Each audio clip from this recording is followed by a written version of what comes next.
ఇవాళ చెలో బస్ భవన్ కు బీఆర్ఎస్ పిలుపునిచ్చింది. ఆర్టీసీ ఛార్జీల పెంపునకు నిరసనగా బీఆర్ఎస్ ఆధ్వర్యంలో నిరసన కార్యక్రమం చేపట్టాలని నిర్ణయించారు. మెహదీపట్నం నుంచి బస్ భవన్ వరకు ఆర్టీసీ బస్సులో ప్రయాణం చేయనున్నారు మాజీ మంత్రి హరీష్ రావు. నందినగర్ నుంచి బస్ భవన్ వరకు ఆర్టీసీ బస్సులో ప్రయాణం చేయనున్నారు కేటీఆర్. పెంచిన ఆర్టీసీ ఛార్జీలు తగ్గించాలని ఆర్టీసీ ఎండీకి కేటీఆర్, హరీష్ రావు మెమోరాండం ఇవ్వనున్నారు.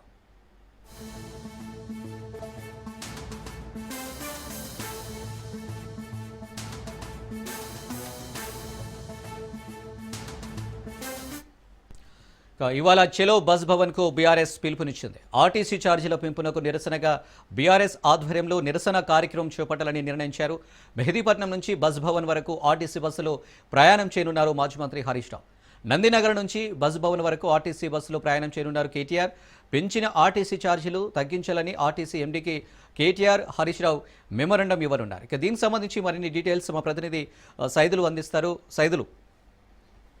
అనిల్, ఈరోజు బీఆర్ఎస్ పార్టీ నిరసన కార్యక్రమం ఉన్నది. అయితే గ్రేటర్ హైదరాబాద్ పరిధిలో ఆర్టీసీ బస్ ఛార్జీలని ఈ కాంగ్రెస్ ప్రభుత్వం పెంచిన నేపథ్యంలో పెంచినటువంటి ఆర్టీసీ బస్ ఛార్జీలని వెంటనే తగ్గించాలని బీఆర్ఎస్ పార్టీ ప్రధానంగా డిమాండ్ చేస్తుంది. దానిలో భాగంగా నిరసన తెలుపుతుంది. ఆర్టీసీ బస్సుల్లో ప్రయాణించనున్నారు బీఆర్ఎస్ వర్కింగ్ ప్రెసిడెంట్ కేటీఆర్, మాజీ మంత్రి హరీష్ రావు, గ్రేటర్ హైదరాబాద్ పరిధిలో ఉండేటువంటి బీఆర్ఎస్ పార్టీ ఎమ్మెల్యేలు అంటే సనత్ నగర్ ఎమ్మెల్యే మాజీ మంత్రి తలసాని శ్రీనివాస్ యాదవ్, అదేవిధంగా ఎల్బీ నగర్ ఎమ్మెల్యే సుధీర్ రెడ్డి, ముషిరాబాద్ ఎమ్మెల్యేగా ఉన్నటువంటి ముఠా గోపాల్, అంబర్పేట ఎమ్మెల్యేగా ఉన్నటువంటి కాళీ వెంకటేష్, కుత్బుల్లాపూర్ ఎమ్మెల్యే బీఆర్ఎస్ ఈపు వివేకానంద గౌడ్, అదేవిధంగా కూకట్పల్లి ఎమ్మెల్యేగా ఉన్నటువంటి మాధవరం కృష్ణారావు, వీళ్ళంతా కూడా మహేశ్వర్ ఎమ్మెల్యేగా ఉన్నటువంటి సబితాయిందర్ రెడ్డి మాజీ మంత్రి. సో వీళ్ళందరూ కూడా ఆర్టీసీ బస్సుల్లో ఆయా నియోజకవర్గాల నుంచి బయలుదేరి బస్ భవన్ కు వస్తారు. బస్ భవన్ దగ్గర ఆర్టీసీ ఎండీకి వినతి పత్రం ఇస్తారు. పెంచినటువంటి ఆర్టీసీ బస్ ఛార్జీలను వెంటనే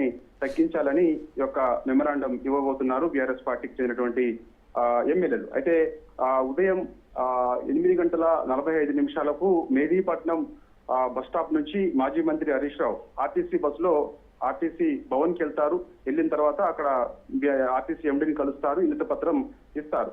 సో గ్రేటర్ హైదరాబాద్ పరిధిలో ఒకవైపు ప్రజాపాలన, ప్రజాప్రభుత్వం అని చెప్తూనే అడ్డగోలుగా కాంగ్రెస్ ప్రభుత్వం ఈ యొక్క ఆర్టీసీ బస్ ఛార్జీలని పెంచడం సరైనది కాదని చెప్పేసి తీవ్ర స్థాయిలో బీఆర్ఎస్ పార్టీ మండిపడుతుంది. ఎందుకంటే ఇచ్చినటువంటి హామీలు నెరవేర్చలేకపోతుంది కాంగ్రెస్ ప్రభుత్వం.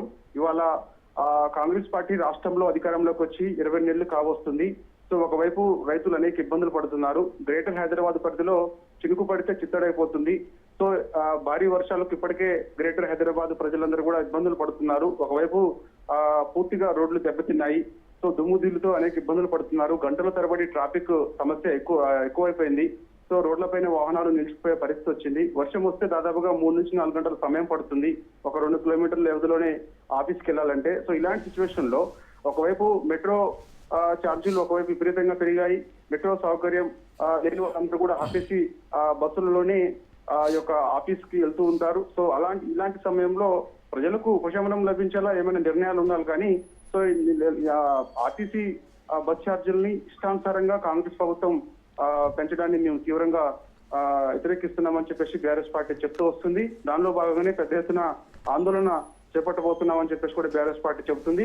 సో పెంచినటువంటి ఆర్టీసీ బస్ ఛార్జీలని వెంటనే తగ్గించాలి, లేకపోతే పెద్ద ఎత్తున ఆందోళన చేస్తాం.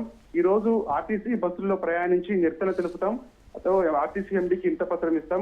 ఒకవేళ ఆర్టీసీ బస్ ఛార్జీలను తగ్గించకపోతే మాత్రం ఖచ్చితంగా రాష్ట్ర వ్యాప్తంగా ఆందోళన చేస్తామని చెప్పేసి కూడా బీఆర్ఎస్ పార్టీ చెప్తూ వస్తుంది. కాబట్టి సో గ్రేటర్ హైదరాబాద్ పరిధిలో పెంచినటువంటి ఆర్టీసీ బస్ ఛార్జీలను వెంటనే తగ్గించాలని బీఆర్ఎస్ పార్టీ డిమాండ్ చేస్తుంది. కాబట్టి సో ఈ రోజు ఉదయం 8:45 గ్రేటర్ హైదరాబాద్ పరిధిలో ఉన్నటువంటి బీఆర్ఎస్ పార్టీ ఎమ్మెల్యేలందరూ కూడా ఆర్టీసీ బస్సులో ప్రయాణించి నిరసన తెలుపుతారు. నిరసన తెలిపిన తర్వాత ఆర్టీసీ ఎండీకి వినతి పత్రం ఇస్తారు. వినతి పత్రం ఇచ్చిన తర్వాత బయటకు వచ్చి మీడియాతో కూడా మాట్లాడతారు.